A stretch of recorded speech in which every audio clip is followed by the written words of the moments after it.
बता दे रहा है।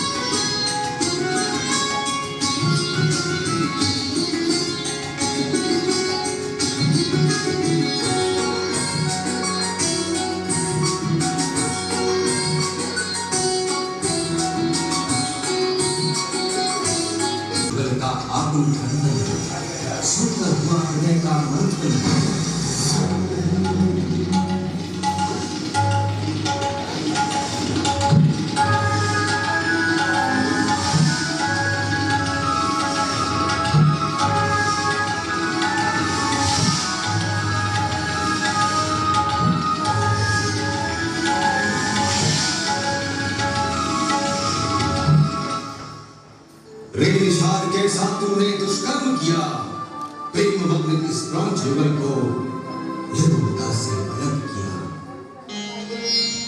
उभर रहे हैं अंतस्तर से भाव भरे ईश्वर, कभी सहा राम सीता ने प्रिय वियोग का शोक। आज काव्य का छंद उसी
जग मंगल सब करे सुहाई, राम लखन संग चारों भाई।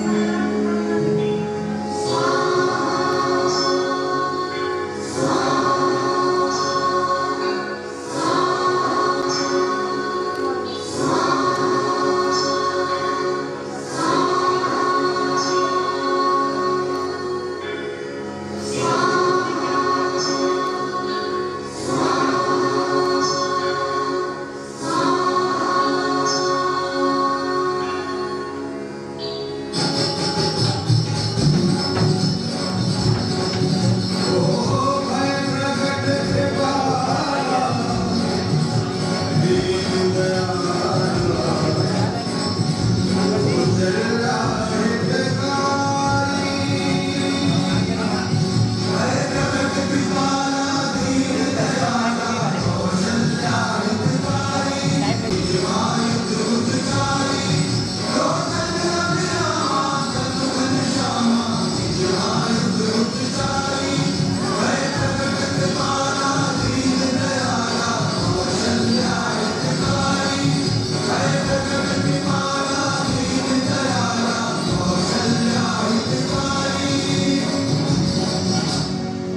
हमारे नारियों का अपमान, असुरक्षा या तो भ्रष्टाचार। अगर हम यह सबकी बात की है तो उस जिम्मेदारी को समझने से पहले यह भी आप देखें कि आप एक भारतीय नागरिक भी हैं, आपकी जिम्मेदारी क्या है। इस चीज को हम क्या कहें, हम अपने मुखबिस को ही बुलाएंगे कि वह इन चीजों से आपको अवगत कराएं। सुनते होता है अयोध्या में मेरी प्रथम पोस्टिंग होगी तो मैं बहुत खुश हुई थी, क्योंकि राम की नगरी में पहली पोस्टिंग पाने का सौभाग्य बहुत कम लोगों को मिलता है। और मैं इसलिए भी खुश थी क्योंकि ये शहर, ये जनपद एक ऐसा जनपद है जहाँ का हर इंसान हमारी प्राचीन संस्कृति को जीवित रखे हुए है। यहाँ जिन रामलीला का आयोजन होता है, जो और अगर आप देखें हमारे समाज में आज जितनी परेशानियां हैं और जो बुराइयां फैली हुई हैं, उनमें से मैक्सिमम प्रॉब्लम्स का सलूशन आपको हमारी प्राचीन संस्कृति में मिल जाता है।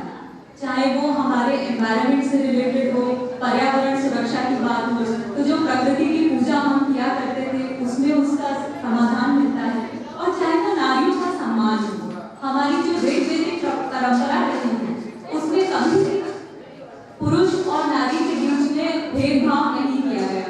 हमारे भगवान देते थे लड़कियों को भी और लड़कों को भी। तो इस तरह की हमारी ज्यादातर परेशानियां जो आज समाज की हैं वो शायद ठीक हो सकती है अगर हम धर्म के सही अर्थ को समझ सके और उसको हम अपने जीवन में लागू कर सके।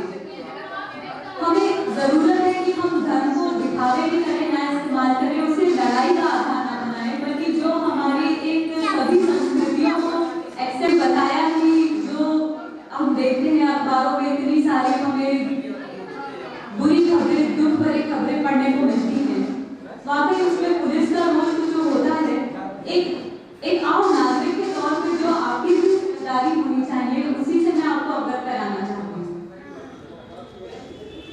देखिए, सबसे पहले तो हम सभी परिवार का हिस्सा हैं और परिवार में हमारा भी एक रोल होता है। हमारी माताएं, बहनें, सभी को किस तरह से हम रखते हैं ये बहुत मायने रखते हैं। हमारी संस्कृति में हम बहुत ज्यादा अपने घर की स्त्रियों को एक प्रोटेक्टेड एनवायरनमेंट में रखना चाहते हैं, लेकिन मैं आपको ये बताना चाहूंगी कि हमारी जो असली संस्कृति है, जो ऋग्वेद के समय में चलती आई है, उसके बाद उसमें बहुत परिवर्तन हुआ, लेकिन जो ऋग्वेद के समय में होता था उसमें हम स्त्रियों को एक प्रोटेक्टेड एनवायरनमेंट में नहीं रखते थे, बल्कि हम उनको इस काबिल बनाते थे कि वो औरों की भी रक्षा कर सके। पता नहीं आप लोग कितने इस, और आज भी हम उसी की तरफ बढ़ रहे हैं, चाहे पुलिस हो, चाहे मिलिट्री हो, सब में महिलाओं की भागीदारी बढ़ती जा रही है। तो हमें इस बात को ध्यान में रखना होगा कि हम महिलाओं को आत्मनिर्भर बनाएं, उनकी सुरक्षा की जिम्मेदारी तो ठीक है, हमें हर ही एक इंसान की सुरक्षा की जिम्मेदारी रखनी चाहिए, लेकिन वो हमारी सुरक्षा कर रहे हैं, हमें इस बात को समझना है वो किसी से कम नहीं है, हमें उनका सम्मान करके जाना है, अपनी संस्कृति को जीवित रखना है। और मैं चाहूंगी कि ऐसे कार्यक्रमों के माध्यम से आप हमारी संस्कृति को जीवित रख रहे हैं, हम इन आदर्शों को अपने जीवन में भी जिएंगे, यही उम्मीद करते हैं। धन्यवाद। हमारी ही नहीं, ये हमारी सरकारों का भी, चाहे राज्य सरकार हो चाहे केंद्र सरकार हो, सभी इसको ध्यान में रखकर कार्य कर रही है। ये चीज तो सही है कि हम नारियों का सम्मान करें, हम नारियों की सुरक्षा देखें, सारे कार्यों को करें। मैं चाहता हूं कि यह संस्था नारी सम्मान से लेकर के या देश के सम्मान को लेकर के ही कार्य करती है। इसी क्रम में, क्योंकि हम समय की बाध्यता देख रहे हैं, इस बीच में हमारे मध्य में श्री निलेश तिवारी जी बैठे हैं, जो यूरोप से राष्ट्रीय सहारा के हैं, क्योंकि मुख्य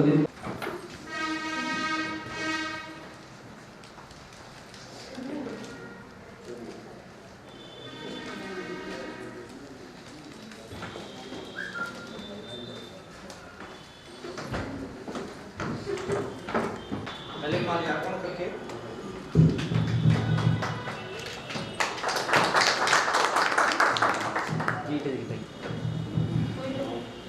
एक सेकंड।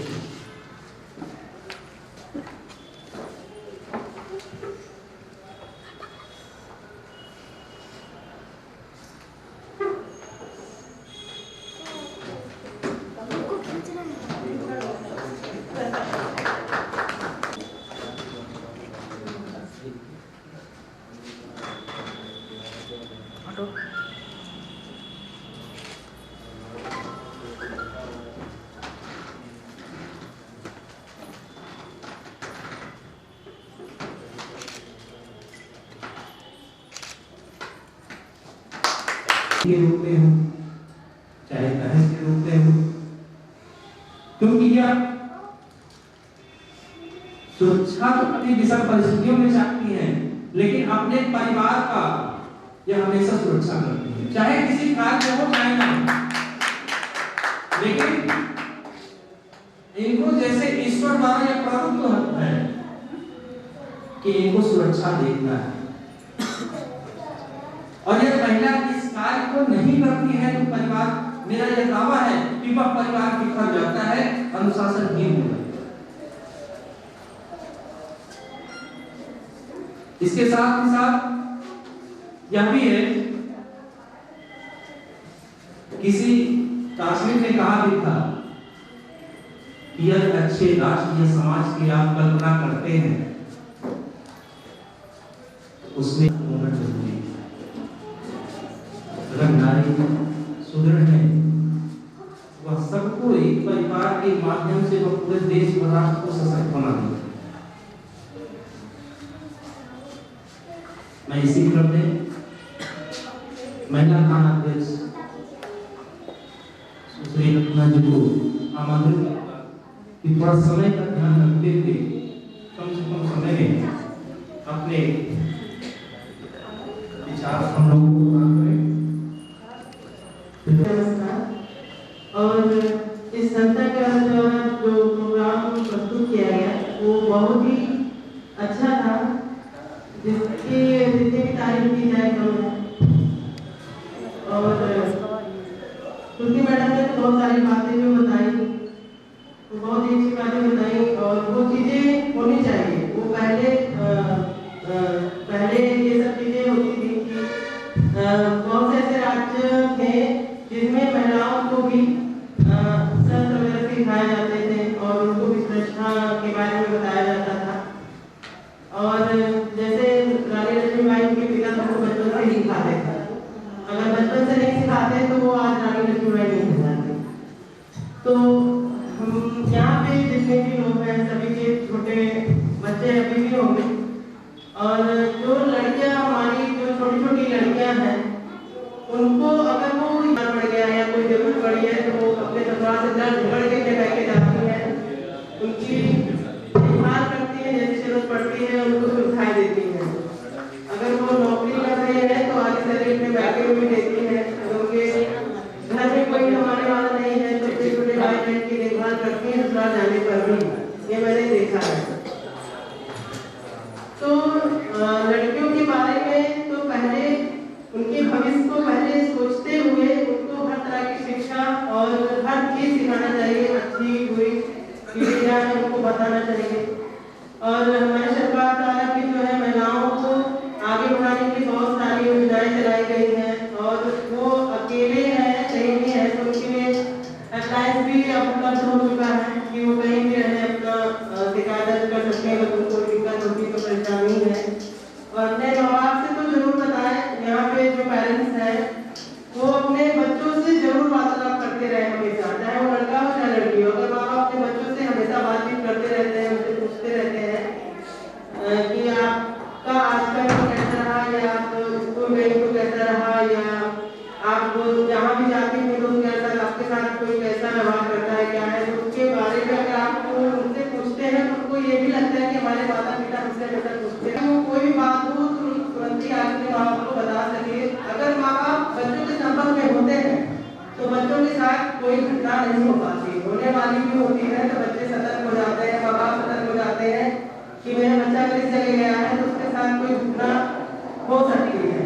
तो इसलिए माँ बाप को अपने बच्चों के साथ हमेशा घुल मिल के रहना चाहिए। जब बच्चे बहुत छोटे होते हैं, 5 साल से नीचे जो बच्चे होते हैं उनको दुलार किया जाता है। उसके बाद जब 5 साल पूरा हो जाता है तो 5 साल के बाद से सख्ती की जाती है, उनको हर एक चीज के बारे में बताना पड़ता है। जब बच्चे 14-15 साल के पहुंच जाते हैं तो माँ बाप को उसके साथ दोस्तों की तरीका रहना चाहिए, उससे बात ताकि वो अपनी बातों को पहुंचा सके।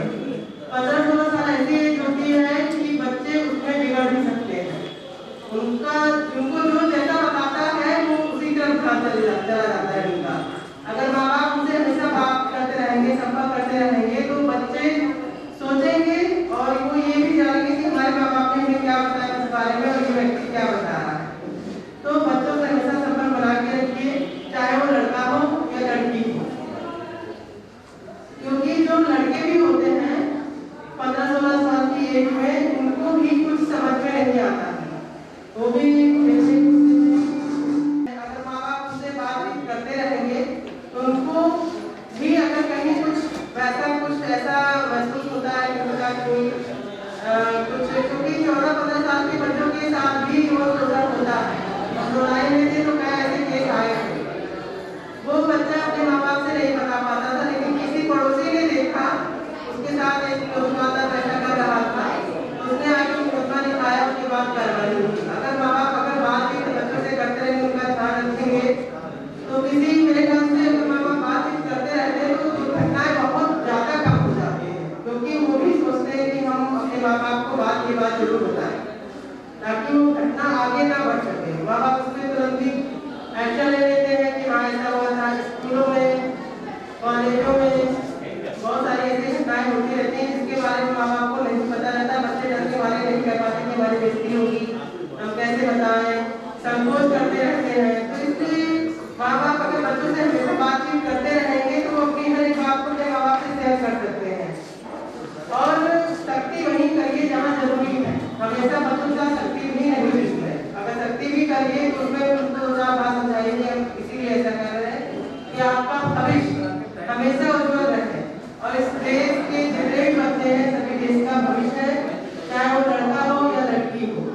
देश को अगर हमें आगे बढ़ाना है तो देश के बारे में पहले सोचिए कि हमारा देश महान